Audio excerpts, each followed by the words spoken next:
Hey everyone, welcome back to the Public Sector Sales Podcast. According to Tussell and the British Chamber of Commerce's latest SME procurement tracker, in 2023, over 123,000 SMEs supplied the UK public sector. They collectively earned over £39.7 billion in direct revenue, and the median amount earned per SME is at a record high. Sounds positive on the surface, but it's not all good news for SMEs. SME's share of the market remains stubbornly stable, hovering at around 20% since 2018, obviously then missing the 1/3 government spending target. But might 2025 be the turning point? The Procurement Act's implementation brings major changes to how public procurement works, with many of the Act's measures aimed explicitly at helping smaller businesses bridge the gap and do more business with government. So, what's the state of play for SMEs looking to work more with government in 2025? What do SMEs need to know, and how can they get ahead? To chat about all of this and more, I'm joined today by Rob Barraclough, Chief Commercial Officer at Bidding Ltd. Thank you very much for joining us today, Rob. No problem. Before we get going, tell the audience a bit more about yourself, what you guys do at Bidding Ltd, and your kind of experience of working with SMEs in the public sector. Yeah, of course. I'm the Chief Commercial Officer, as you said. I'm in charge of all the sales and marketing activity at Bidding Ltd. I think I'm right in saying that we're the UK's leading bid consultancy in terms of the number of people that we've got. We've just this year ticked over our 10,000th bid submission, which is a bit of a landmark for us. We work with SMEs all the time. I think our customer base is mainly made up of large organisations for whom we're either specialist or overflow support, and the rest of our customer base effectively is SMEs, largely without bid teams that come to us to write their bids. Fantastic. So day in, day out, you're kind of engaging with these companies looking to work more with government, get their kind of businesses, get the foot on the ladder essentially. Absolutely, yeah. I think, we speak to far more than we work with. We can go into a little bit more detail around why I think that is later on, but I think the appetite for SMEs to get into public sector is probably the highest it's ever been. I think the barriers to entry to actually doing that are probably the same as they've always been. Yeah, so that leads me nicely on to my first question. So, as I said in my kind of introductory spiel, this conversation is quite timely. The Procurement Act is set to be enforced from February this year, and it's set to be a turning point for suppliers of practically all sizes, but especially SMEs, because a lot of the measures being introduced are explicitly meant for SMEs to facilitate them doing more work with government, but things like open frameworks, dynamic markets, things like that, and the supplier registry. Broad question, how would you summarise the kind of state of play for SMEs today going into 2025? Yeah, I think like you said in your intro from Tussell's own report, I think as a proportion of public sector spending, SMEs are not really getting any more than they previously have done. Obviously the pound note amount is going up, which is positive because obviously that's helping more small businesses. I think one of the things that was in that report is local government tends to be the highest percentage that's going to SMEs, and I think that makes sense because I think one of the things that smaller businesses really struggle with is engaging with buyers long before bid timelines come out, and understanding buyers and spending the time to understand them, understand their values, understand the initiatives that they're going after. I think with local government, that's a little easier and maybe opens the door a little more for smaller businesses because you naturally and organically most SMEs are quite geographically specific, so they operate in single areas. So they understand what's going on in their area better. They understand local authority initiatives a little bit more than they might do with central government, and maybe naturally know more people in local government than they would in central government. So I think that makes sense. I think there's a lot of positivity. A lot of the work that we do is on frameworks for kind of public sector aligned framework bodies like Pagabo or Fusion 21 or Chic, which is a lot more small and mid-sized works, especially in construction, repairs and maintenance, energy efficiency, which opens the door a lot more, I think, to the kind of underneath the bonnet of public sector, not the big flashy awards that you see coming out, like we've just said, from central government, a lot of social housing stuff in particular. That seems to be where we see, and honestly where we do the majority of the work with SMEs, tends to be at that level. I think still at CCS level, forget G-Crowd, that's a little bit different, I think, but like with the Management Consultancy Framework 4 that came out a couple of weeks ago as we have this conversation, we had so many inquiries from consultancies coming to us, and if you look at the incumbents on that framework, it's the usual kind of big boys, and you would probably be remiss to tell an SME that they've got half a chance of getting on that framework. I think at this point, I don't know if that's 100% true, but I think that those core frameworks, NHS, SBS, CCS stuff, they've got a long way to go in terms of of giving SMEs the level playing field that they probably claim to at the moment.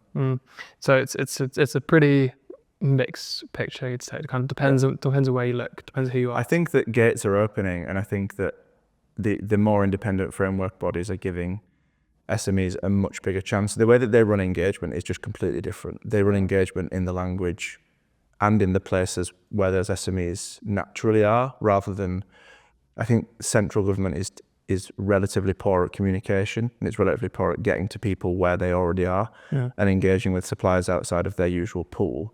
Because a lot of, if you're a small construction company or facilities management company or tech company, are you necessarily looking in the places that Crown Commercial Services, for example, are putting information? You're probably not. So then you miss it, and that's obviously fault on both sides, and we'll go on to talk a bit more about what the SMEs themselves can do. But I think there's probably a part for both sides to play. Yeah, and as you said, we'll get onto that later in the conversation about essentially how do SMEs find where the opportunities are, or where should they be looking for those kind of opportunities. The way I kind of wanted to structure our chat today was essentially kind of walking through the kind of market analysis, bidding, tender submission process, essentially, with the mindset that you're an SME listening to this and you're thinking, perhaps yes, public sector is something I want to venture into 2025 or beyond. Or maybe you already have a bit of business with the public sector and you're considering, is it something you want to really double down on and kind of pursue further into the new year? Yeah. So kind of starting at the beginning of that journey, let's say you're kind of a relatively successful small business and you're mulling over whether you want to have a stab at bidding on some public sector contracts. What kind of fundamental questions do you need to ask yourself as a business before deciding whether it's a worthwhile venture for you to actually kind of dedicate lots of time and resources into? Yeah. Well, the first question has always got to be why. I think we talk to, the majority of people that my team in the sales arm of Bidding Ltd are talking to are inbound inquiries that are either exploring bidding or want to know more about it, want to understand it a little bit more, have an opportunity they've seen and want to understand a little bit more about, what certain terminology means or whatever it is. But why do you want to get into it? The majority of the people that we speak to who've not thought that question through have seen an award value that is 10 times their usual contract value, and they've thought, well, that sounds juicy. Yeah. But they can look attractive. As I think most people who've delivered them know, public sector are typically relatively tricky customers. They're certainly demanding customers. They tend to move relatively slow. It takes a lot of resource to deliver those projects versus a private client, most of the time, speaking generally. So award values are fantastic, but if it costs you more than usual project delivery, it's really basic business principles. But I think that's one thing they have to be aware of. Don't chase the big initial number, because it probably won't be exactly what it seems. Yeah. Similarly, how long of the basics you said, if it's a relatively established small business, as you start to think about public sector bidding, do you have the actual fundamentals in place? Have you gone through? We tend to work with clients on looking at like bid gap analysis, working out where the certification gaps are generally. Have you got 3 years trading? What's your credit history like? All the real basic stuff, so that you don't go through and start bidding, do a really good quality submission if you can, but actually just get discounted as soon as they read your supplier form because you've not got the relevant basics in place. I think that the time that's dedicated to the process is always missed as well. So even though we write bids for our customers, at least the first time we work with them, we need to really understand their business, really understand the value proposition.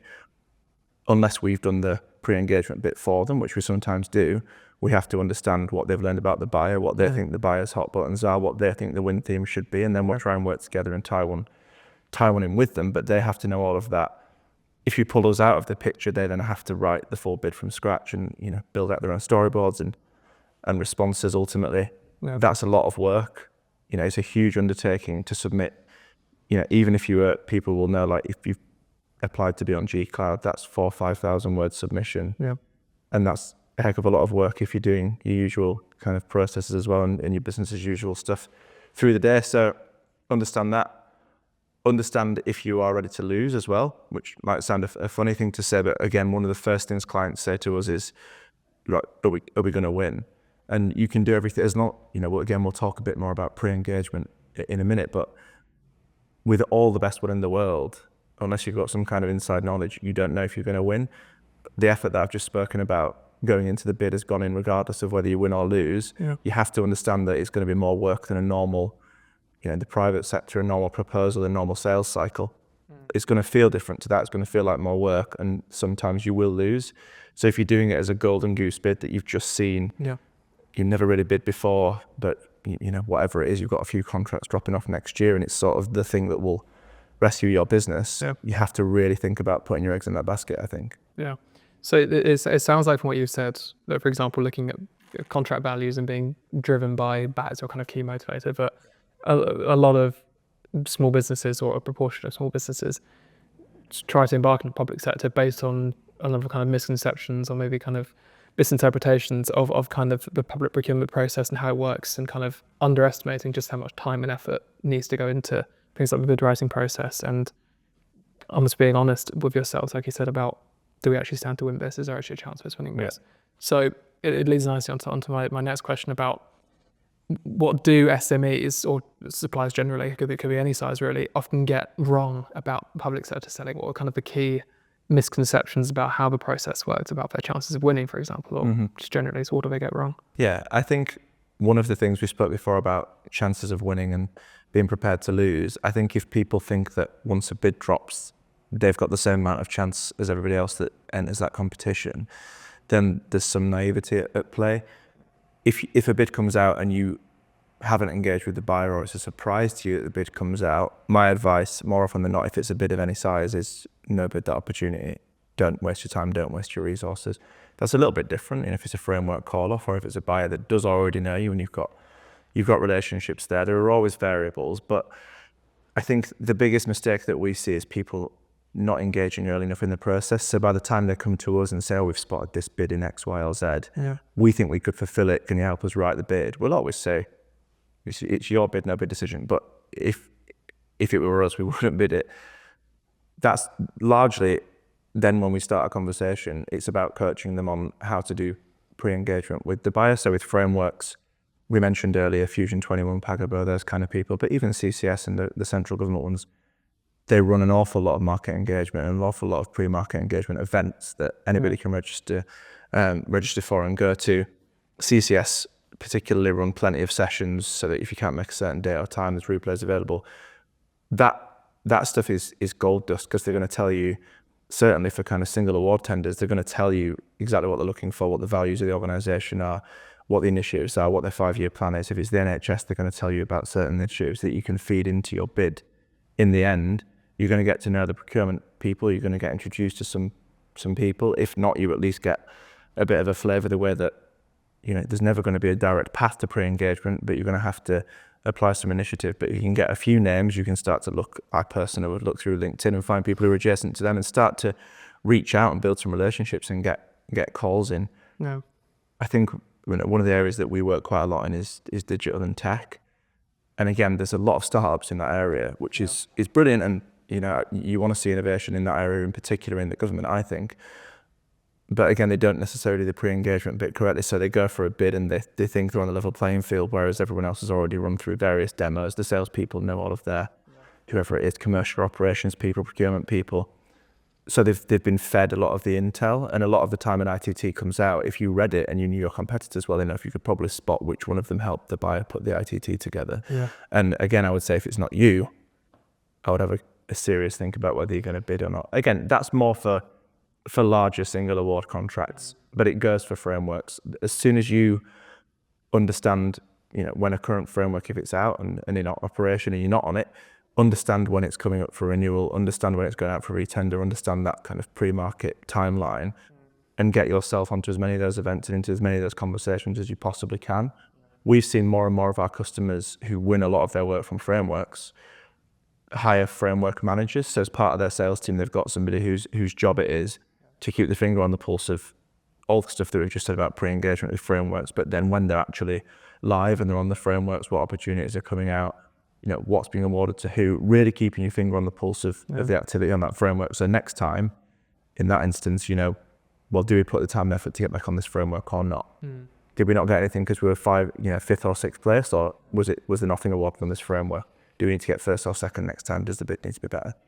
All that kind of stuff. So for you then, it's mainly a case of suppliers not being as proactive as they should be. They're taking more of a kind of reactive approach to, like you said, you'll see a tender appear on Contracts Finder or whatever, and be like, oh, we should bid on that. But as you say, realistically, there's already been a kind of series of conversations with the key decision makers behind that. So it's suppliers not taking a more proactive approach to selling. Right? It's the same as, I always align it with, if you had a customer coming through an inbound inquiry on your website, if you submit a bid when you see the bid come out and that's the first thing you've done, it's like getting an inbound inquiry on your website and just sending them a quote straight away. Yeah. And I mean, you might get lucky, but you're probably not gonna.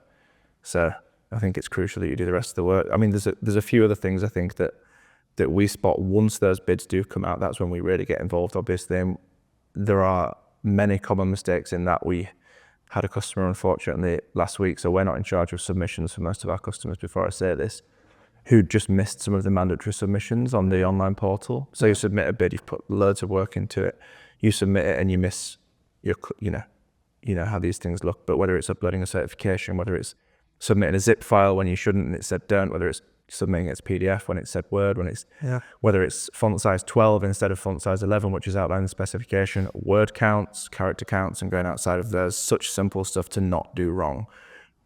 But it's missed because you're really focusing on your solution, on putting your best foot forward in the bid. Unfortunately, we'll likely be disqualified from the competition because of those compliance tick boxes.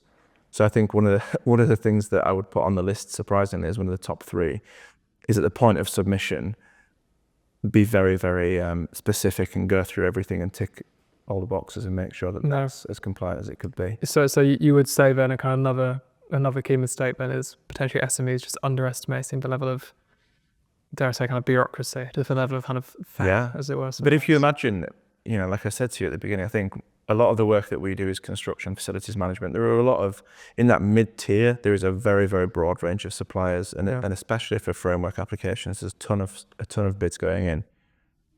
I did write this on LinkedIn once, actually, and lots of procurement people argued with me, but whatever. I think that there is an appetite, because of a workload, and reading a bid is a lot of effort, and it takes a lot of time, and I think that there's probably there is an appetite to disqualify people from that at the first stage if you can.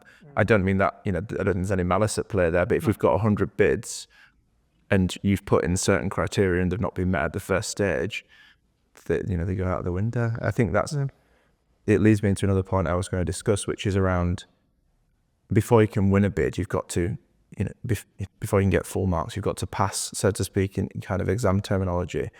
And another area we see people fall down on all the time is every single bid is going to ask you about your approach to information governance, or your risk approach, or social value, all those things that are not about your products necessarily, or your services, or whatever it is that you're pitching in the bid. But then they're there to prove your credibility as an organization. They don't have to be winning answers that are innovative versus what everyone else does, but they have to prove that you've got a level of competence. Right, okay, you're over the threshold, now tell me what's special about you. And so many organizations either underestimate those, which you can't, because social value is at least 10% of any bid, or they just, they don't put the requisite effort into it, and it's read by somebody who's reading 20 that are brilliant, and it's just thrown out at evaluation stage. So it's an interesting point you raise about kind of on the procurement team side and the public authority, kind of the potential desire to, like you said, kind of cut down potentially the number of bids they're getting in, because they're quite a time poor set of people typically. Do you think that's another misconception about public procurement, just how much kind of on the procurement side of things for the public sector, the conduct side of thing, how much of a kind of time intensive process it can be for them as well? Yeah, I think that's completely misunderstood. I'll use the tech example again. If you're procuring a new HR system, for example, in an NHS trust or a new EPR or whatever it is, NHS is always a great example because there's that many stakeholders involved. If you're in the procurement team pulling the ITT together, the amount of requirements you have to gather from across an ICB, for example, in the NHS, it's kind of incalculable. And that build up to getting the ITT together is likely, for an EPR, electronic patient records system, you're probably looking at a 2 or 3 year timeline just to get to the spec point. Yeah. And that's the whole point around pre-engagement. If you're a supplier that's really in there with a trust or an ICB, you are helping, because they're not the procurement people. The key thing that everyone sometimes misunderstands. The people evaluating your bid and putting together a procurement exercise are probably not specialists in what they're procuring. Right. The more that you can have a say in what that ITT looks like, what that process looks like in terms of the time it takes or the stages that are involved, the framework it goes through. Yeah. You know, at the end of lots of those procurements, they'll only put it out on G-Cloud or they'll put it on NHS SBS or whatever. If you're a supplier that's really in there, you can really define the best customers that we have and the best people that we talk to at that level could say to an ICB, if you don't put it out by this framework, we're not going to bid. Yeah. Like that's ultimately where I think a lot of the really strategic, if you looked at, I was going to name a name then, I'm not going to do that.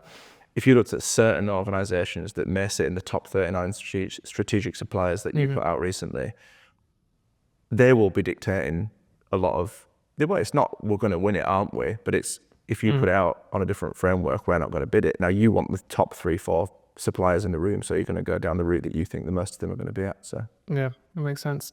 That kind of pre-answers my next question, which was, let's say you've decided as an SME, you've gone through the kind of questions, the kind of market sizing analysis and kind of homework that we just talked about, and you've decided, yes, this is something we do want to explore, we want to take a first step into the market. yeah. How do you narrow down the kind of opportunities, tenders you should focus on and bid on?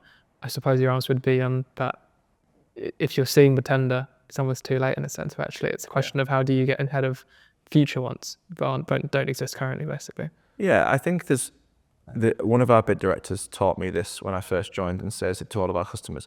If you got to work out if they're winnable, deliverable, and then profitable when you look at an opportunity, which is difficult to do at a glance, but let's assume you're in the kind of depth of the process.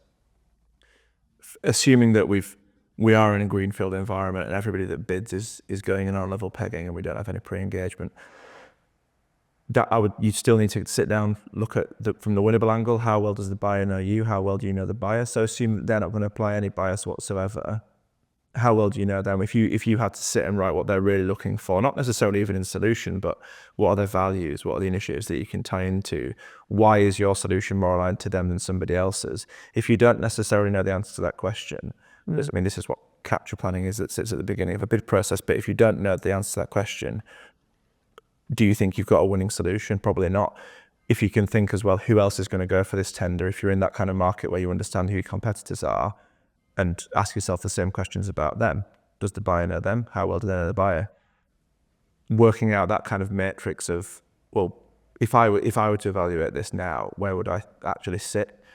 I think if you're looking at those large single award tenders and you again look at the incumbent, if the incumbent's a huge multinational technology company, best will in the world, is your startup going to take that contract from them? Yep. Are they going to undercut you massively on price on the bid? Are they going to understand from the winning bid last time and already be 90% of the way there when they put pen to paper on the next bid? Understanding that kind of dichotomy. I think the deliverable bit is really important for SMEs. So you win it, the contract value is big, so you've gone, right, I want to bid for that. You've done the bit of pre-market stuff, you've won the bid. What does that mean now? So do you have to change the structure of your business, hire more people, repurpose people? Does that annoy people? Does it annoy your existing customers? Does it take your mission off track? It's likely they're going to become one of your biggest customers, if not your biggest customer. If you're a small business, how do you feel about that? Yeah. If you look at your revenue and half of it is one customer, how does that affect your business? Is it risky? All of those things. And then profitable, it kind of feeds into the question of the bit above around deliverable. But as said before, public sector are relatively slow to implement new suppliers. That's everything. New solution, getting you registered on their supplier system, paying you. Unfortunately, the procurement bill will change that, allegedly.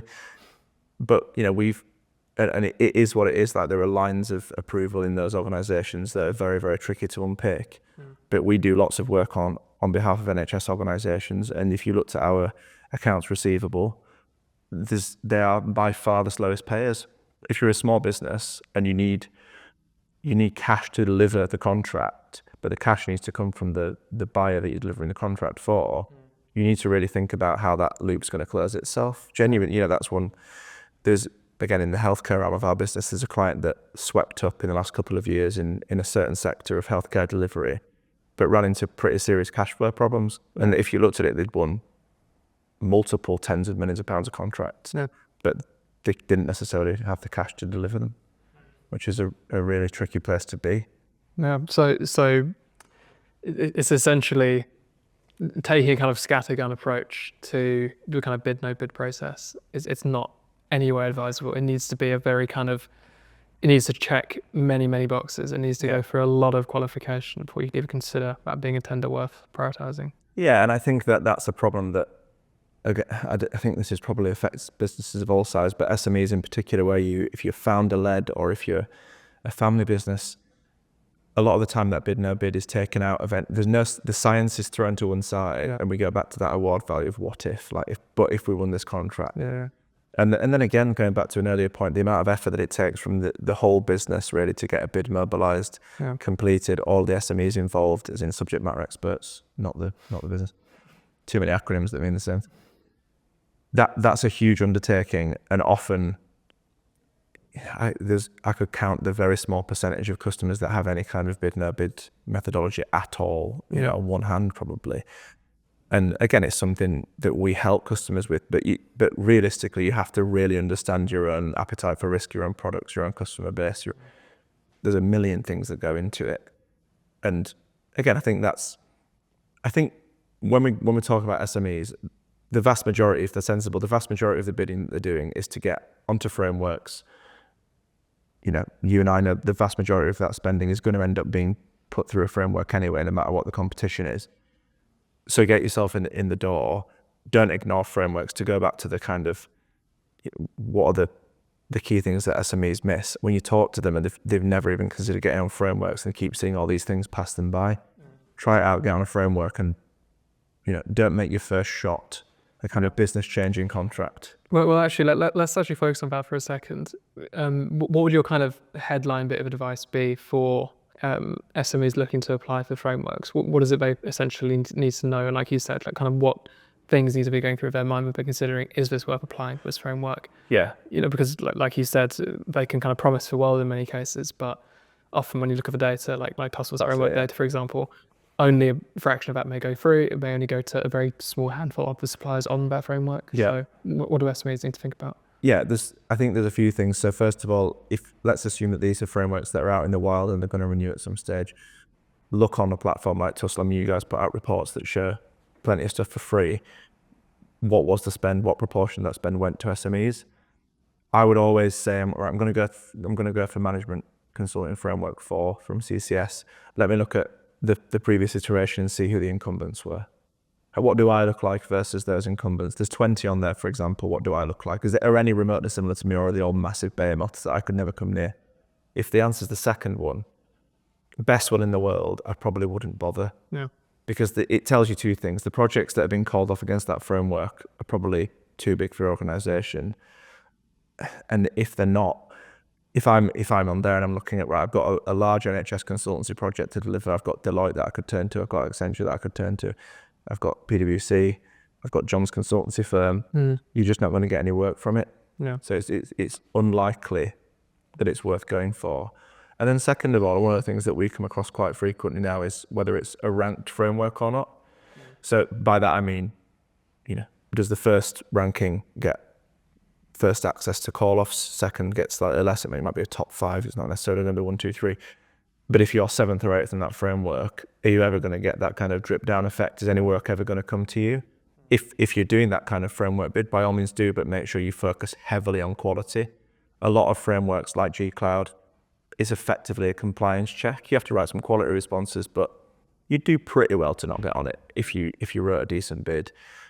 Although I know people have failed before.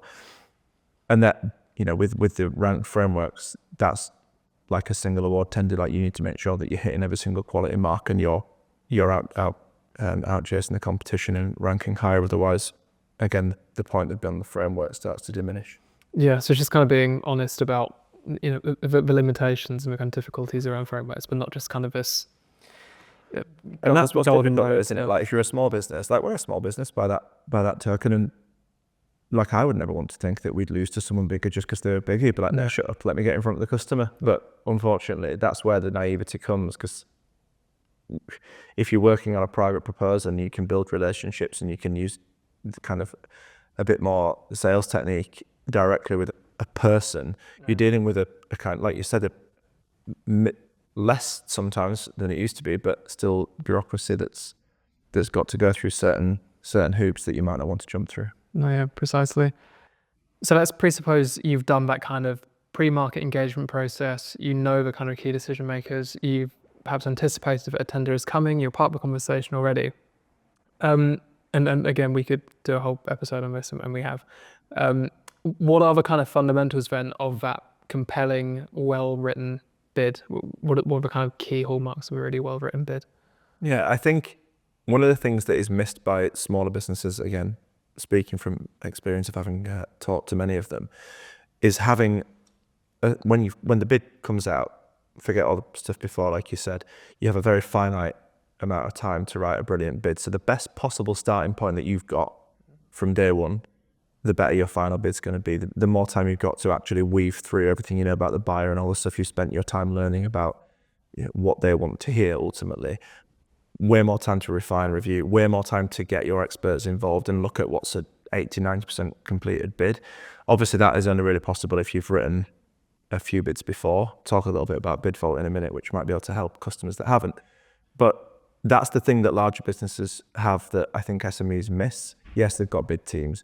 Yes, now they've got enterprise AI writing tools. Yes, they've got all sorts of fancy automation tech. But ultimately, the thing that they've got is probably pretty similar bids that they've written for pretty similar buyers that they can give themselves, even if it's a 20% starting point, but more often it's going to be 50, 60, 70%. And then it's going to be effectively weaving the new, like I say, win themes through that content and really tailoring it to the requirements. Speaking to that is crucial. So you can't really just copy and paste and submit. You have to speak to the customer. We've spent quite a lot of this time in this conversation, talking about pre-engagement. Speaking to the customer, speaking their language, speaking about their values, speaking about what they want to do. We spoke about social value as well. That's a huge part of any bid. It's only going to increase probably to 20% in the next couple of years of any bid. Really speaking to them, making them feel like you've really built the solution for them, even if you haven't, because not many people build custom solutions per bid. But go through the bid documents.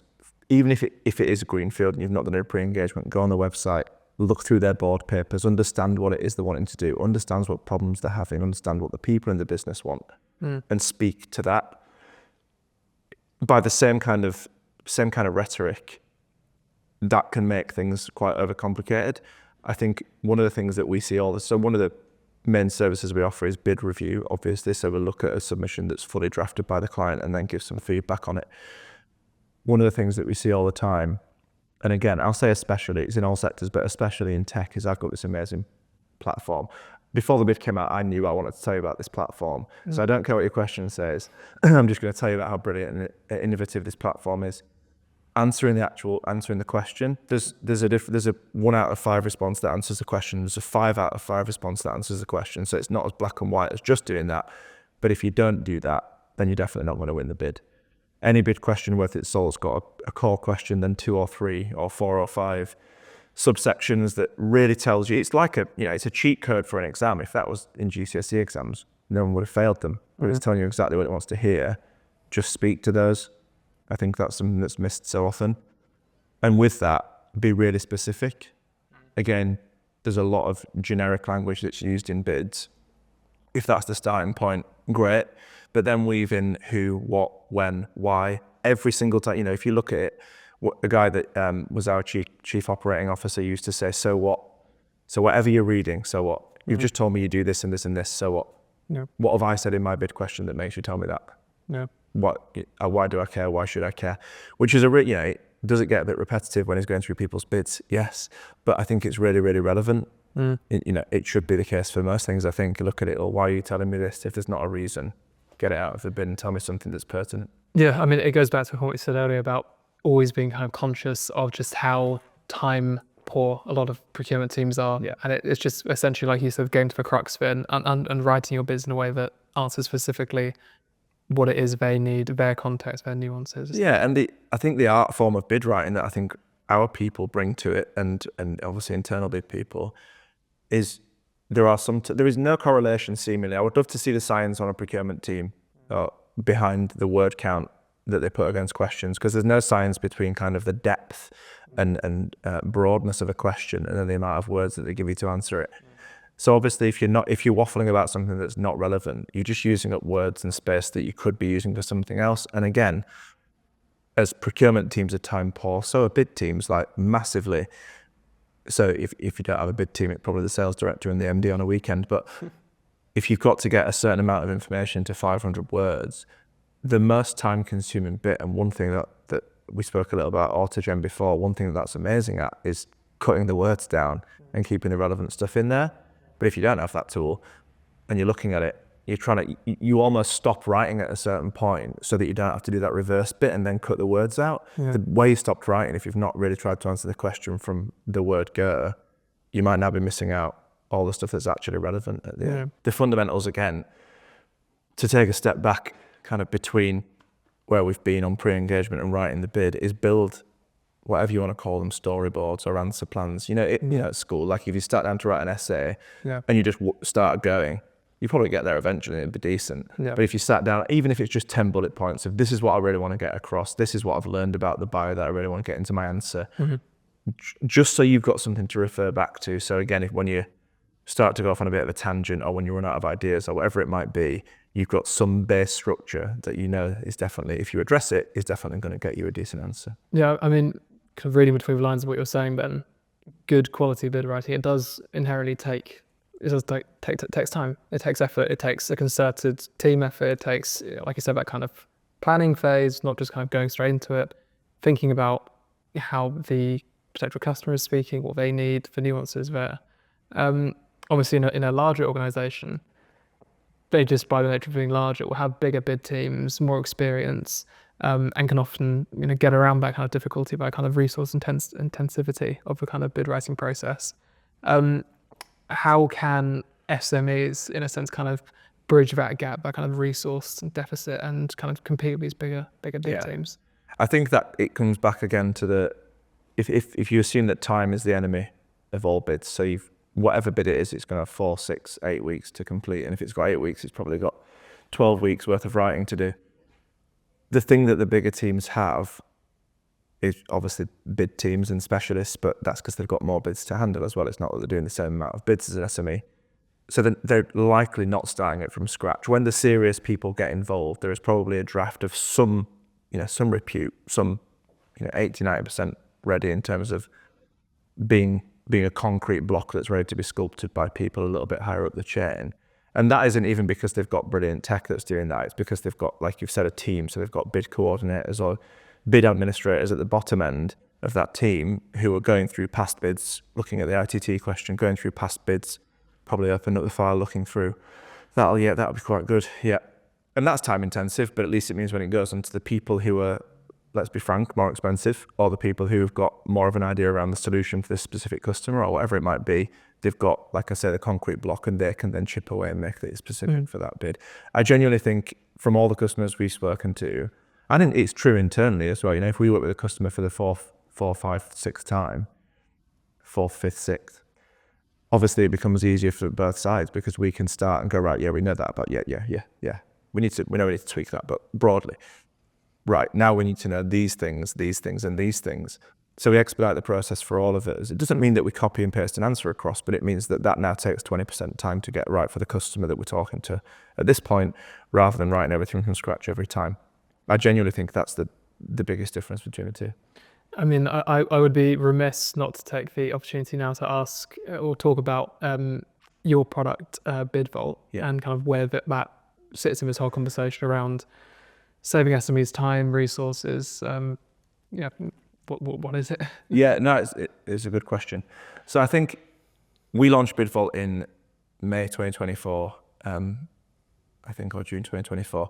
Ultimately, we've launched it in 2 stages. So the first thing that we launched was a product called Knowledge Vault, which was ultimately a tool that we used internally at Bidding Ltd. So we've got 30 plus bid people of all different, bid writers, bid managers, senior bid managers, bid directors. We had a principal bid director, lots of different competency levels. And we recognized we write lots and lots of bids across lots of different sectors. Every single one asks us about social value, information governance, risk management, data protection, the core stuff, mobilization, recruitment, retention. And we recognized, looking at our team, we put a team of people on every single bid. So more senior people are reviewing the content than the more junior people have written. And you recognize a real variance in that person's amazing at social value and that person's amazing at risk management, but they're terrible at vice versa. Not terrible, but you appreciate what I'm saying.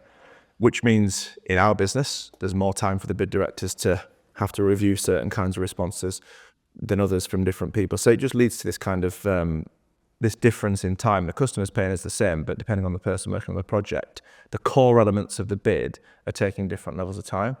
So we built what became Knowledge Vault by having our more senior people write model content. So not necessarily an answer to a bid question, although there are those in there, but model banks of content that our writers could use to get them, let's say, 3 out of 5 on a question. So I've got an IG question, right, that's me, that's the building block. Now I can weave in the bits about the customer, I can embellish it, I can put my learnings into it, but I'm not having to go from scratch. And crucially, I've got brilliant tone and structure straight out of the box. So I've grabbed it might be a sentence, might be a paragraph, might be a full response.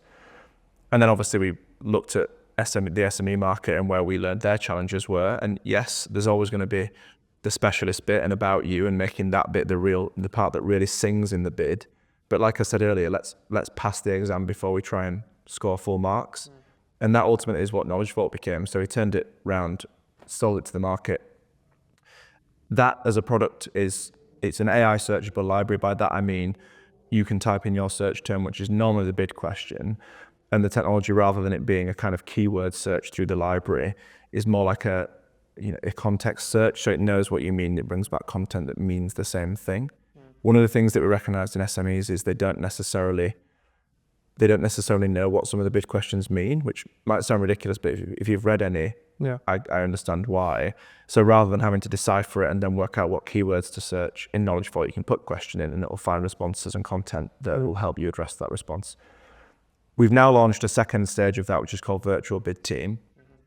Again, this is it uses elements of AI, but not in the middle part, not in the writing part.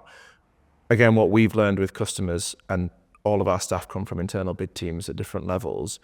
As I've said before, if you've got decent starting content when you've got a new bid that's from a relevant buyer or from a relevant sector or a relevant product, you can get a response written quicker, and then you can go from good to great rather than going from nothing to good. Yeah.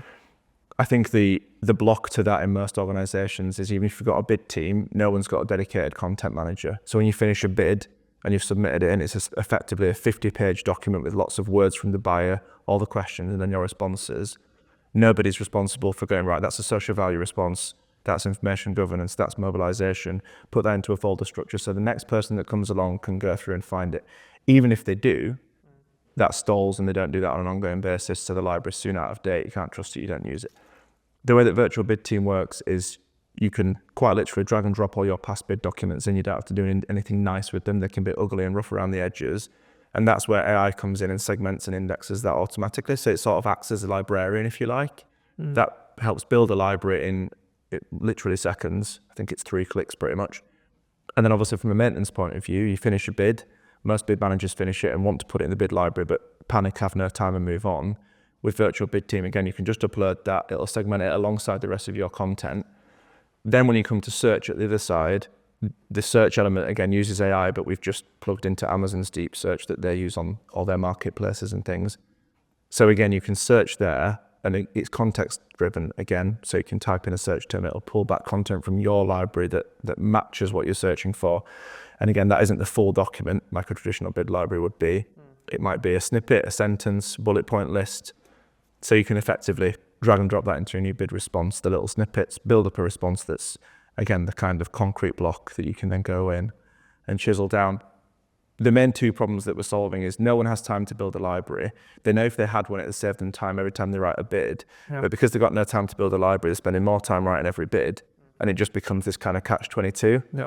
So we're trying to solve the problem and close the circle a little bit. So it's basically giving the small businesses and business of any sizes essentially kind of the building blocks they need to, like you said, then actually dedicate more time to writing those more compelling and kind of nuanced responses essentially. Yeah, I think that's exactly it. So I think the interesting thing we've seen, and we, hands up, we've used every bid automation, bid library software package, on planet Earth, all the enterprise ones, some of the kind of lower end ones as well. And as much as those systems can do, it's the classic case that, it's almost like Salesforce, please don't sue me. If you're a small business and you bring Salesforce in, you can't use every feature, so you're paying for every feature. Yeah. It's probably too complex to use. There's 6 months before you actually get to grips with it, and eventually people sort of put it in a corner, or at least the complex features, and just use some skeletal edge features.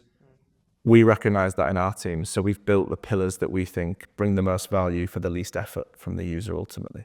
Also, well, where should people go if they want to learn a bit more about BidVault? You can go to bidvault.co.uk. Fantastic. That's simple, or you can call me. or just call you straight. Bit of a segue. So speaking of ways to help SMEs expedite the kind of procurement process and hopefully win more work with government, the Procurement Act is set to come into effect in February, as I said at the start of this conversation.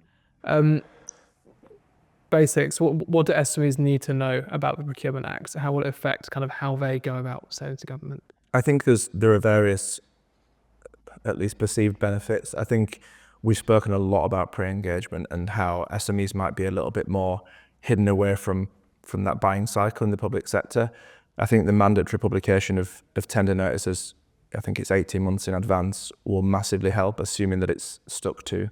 I think what that will look like is effectively, I think it's any bid that, or any contract value over £2 million be published 18 months in advance, effectively in a list for that 18-month period, which helps. At the minute, in theory, that sort of happens with prior information notices. There's no real timeline that should happen, but it does happen, but it's piecemeal, and you've got to have the rights, if you're using Contracts Finder or Find a Tender or, platforms like Tussell, you've got to have the right notifications set up. I think if you're aiming to really work with, certain NHS organisations in certain geographies or certain public sector organisations in a ring fence, you can now really keep an eye on those buyers and what they're going to do in the next 18 months, which I think gives you a massive advantage. And still, will you have the intel that some bigger suppliers have if they're incumbent, for example? Probably not. But it gives you a real look ahead that you probably never had before. Ultimately, a list to build a pipeline on the back of if that's how you want to see it. And do you see much kind of hope for things like open frameworks, dynamic markets? There's a kind of new route to market. Yeah, I'm interested. I'm really interested. The open framework thing will be interesting for us, particularly. I think a lot of the work that we do is framework stuff, and a lot of that is based on the fact that they're fixed term agreement. For us in particular, getting a customer onto there is helping them. Open frameworks will change things a little bit to everything, but effectively a DPS, which is, I'm interested to see how it works. I'm cynical.